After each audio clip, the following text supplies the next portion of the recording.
যখন আপনার নামে কেউ বদনাম করে আপনার সামনে কিংবা আপনার পেছনে, আপনার প্রথম কাজ হচ্ছে আল্লাহকে ধন্যবাদ দেওয়া। বলেন সবাই সুবহানাল্লাহ। কি সুন্দর কথা আল্লাহ তাআলা বলছেন, খুব খেয়াল করবেন। আল্লাহ বলছেন, সবর ধারণ করো তাদের কথার ব্যাপারে যারা তোমার ব্যাপারে বদনাম করে। এর কারণ আমি আল্লাহ জানি তারা যা বলছে সত্য নয়, বরং তুমি হচ্ছ আসল সত্যবাদী। তুমি সেই অন্যায়টা করো নাই।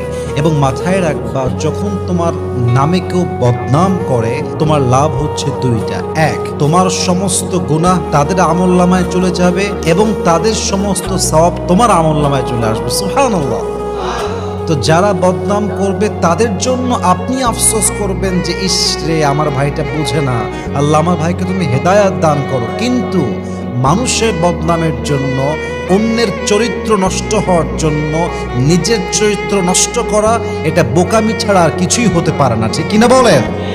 অতএব আজ থেকে বদনাম করলে নারাজ হবেন না, মন ছোট করবেন না, ভরসা রাখবেন এক সত্তার উপরে, তিনি কে?